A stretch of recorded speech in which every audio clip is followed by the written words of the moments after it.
Your cockatoo has done something in front of a guest that made you wish the floor would open and swallow you whole. Or they've done something alone with you that sent you to Google at 2 in the morning typing sentences you hoped no one would ever see in your search history. Or they've done something so bizarre, so theatrical, so alarmingly strange that you stood frozen in your kitchen, genuinely wondering whether your bird was having a medical emergency or a spiritual experience. Your bird is fine. Your bird has been fine the entire time.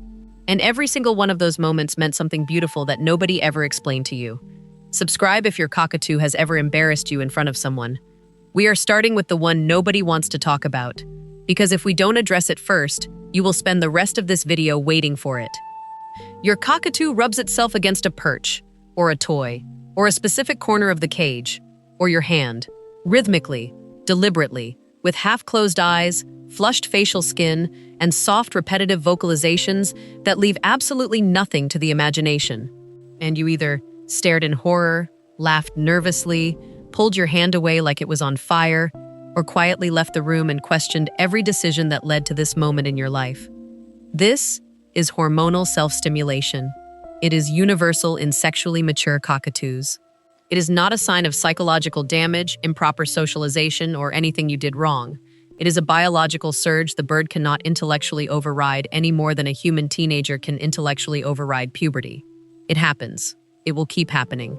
And the single worst response is to punish, yell, or react with visible disgust.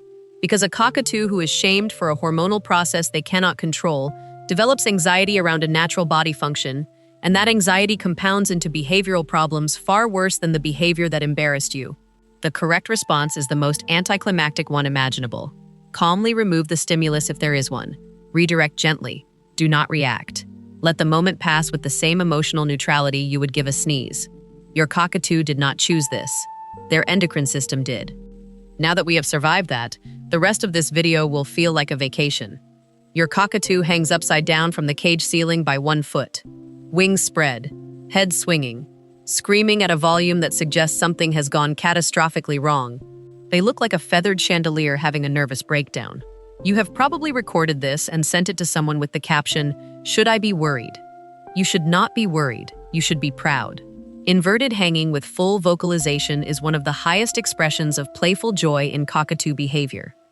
Wild cockatoos perform this during social play bouts in the canopy, dangling, swinging, screaming, showing off for flock mates. It requires a state of such complete psychological security that the bird is willing to put itself in the most biomechanically vulnerable position possible and announce its location at maximum volume to every predator in the area. A stressed cockatoo does not do this. A frightened cockatoo does not do this. A cockatoo who performs the upside-down screaming chandelier routine in your living room is a cockatoo so profoundly secure in its environment that it is engaging in the avian equivalent of a victory lap. The crazier it looks, the happier the bird is. Then there is the offering. Your cockatoo bobs its head with rhythmic, pumping neck muscles and deposits warm, partially digested food onto your hand, or your shoulder, or directly onto your face with the precision of a bird who has been thinking about this moment for hours. Your reaction was probably not graceful, and that is forgivable. But what just happened was the single most intimate act of love in cockatoo psychology. In the wild, regurgitation is performed exclusively between bonded mates and by parents feeding chicks. It is not a casual gesture. A cockatoo who regurgitates onto you is saying something so direct that human language barely has an equivalent. I love you enough to give you the food from inside my own body. There is nothing more I can offer you because there is nothing left after this. And responding to that offering with visible disgust, recoiling, wiping it off with a grimace, saying, "Ew," registers to the cockatoo as an emotional rejection of the most vulnerable offering in their behavioral vocabulary. You do not have to eat it. You can calmly clean it up.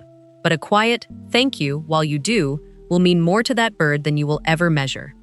If you have ever walked past your cockatoo's cage and seen them standing motionless on a single leg with their head rotated backward and buried into their back feathers, and your first thought was, they are hurt, sick, or their leg is broken, they were sleeping. This is the standard parrot resting posture.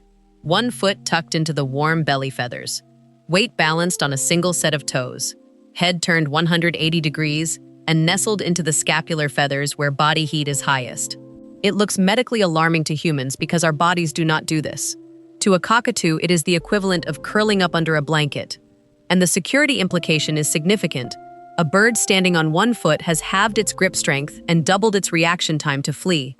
A cockatoo who sleeps this way in your presence has decided, at the neurological level, that your proximity is so safe it can afford to cut its escape readiness in half while unconscious. That is not a broken leg, that is a trust verdict. Now the one that scares people. Your cockatoo's pupils are pulsing, rapidly dilating and contracting in a visible rhythmic cycle while their crest lifts and their body stiffens. It looks intense, it looks aggressive, and most owners freeze, unsure whether they are about to be loved or bitten. The answer is that eye pinning is not an emotion, it is arousal.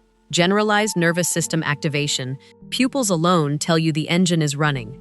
The body tells you which direction the car is pointed. A cockatoo with pinning eyes, a relaxed crest, slightly forward lean, and soft body posture is experiencing joyful excitement. A cockatoo with pinning eyes, a flattened crest, rigid posture, and an open beak is delivering a final warning before a bite. Same eyes, completely different messages. Learn to read the frame, not just the flash. Your cockatoo opens its beak wide and lunges at your finger in a rapid sparring motion with loud clacking sounds that feel unmistakably like an attack.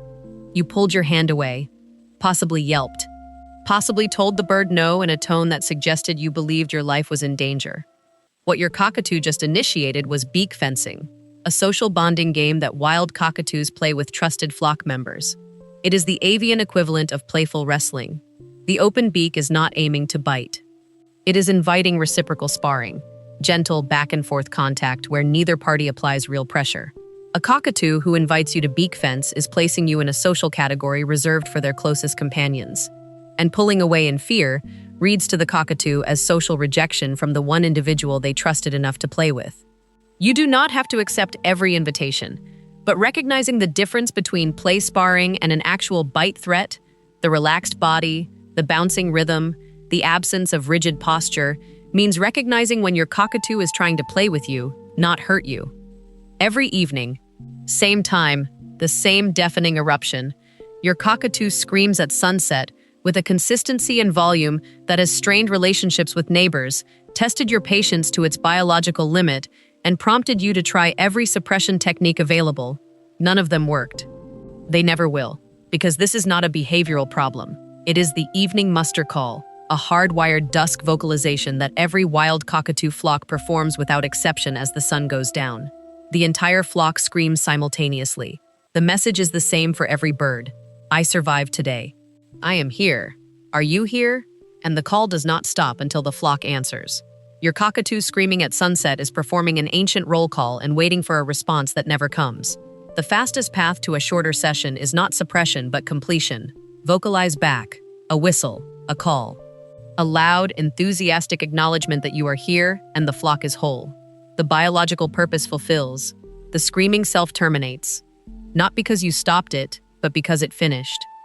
Your cockatoo taps its beak on the cage bars, on the table, on your phone screen, rhythmically, repetitively, with deliberate tongue clicks between strikes, in patterns that you find either mildly annoying or deeply perplexing. Your cockatoo is making music, not metaphorically.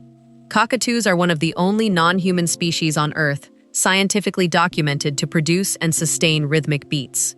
Researchers have published peer-reviewed studies on cockatoos synchronizing to tempo, maintaining independent rhythmic patterns, and using tools to create percussive sequences.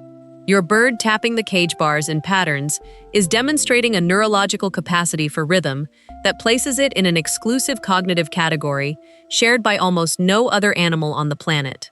You do not have an annoying cage tapper. You have a percussionist, and they have been performing for you for free. The ninth behavior is the one that will change how you look at your cockatoo's face for the rest of your life. Your cockatoo blushes. The bare facial skin patches, the areas around their eyes and across their cheeks that carry no feathers, flush from pale white or soft gray to visible pink, and in moments of intense emotion to deep, unmistakable red. It happens during excitement, during affection, during arousal, during agitation. It happens in front of guests, in front of strangers, in front of you, and your cockatoo cannot stop it. This is the only involuntary visible emotional display in any parrot species. Other birds can control their crest, their posture, their vocalizations. Your cockatoo cannot control the blood vessels beneath the skin of its face. When emotion surges, the vessels dilate, the skin flushes, and every feeling the bird is experiencing is broadcast in real time on the surface of its face for anyone who is looking to see. It functions identically to human blushing, an honest signal that cannot be faked, suppressed, or performed on command.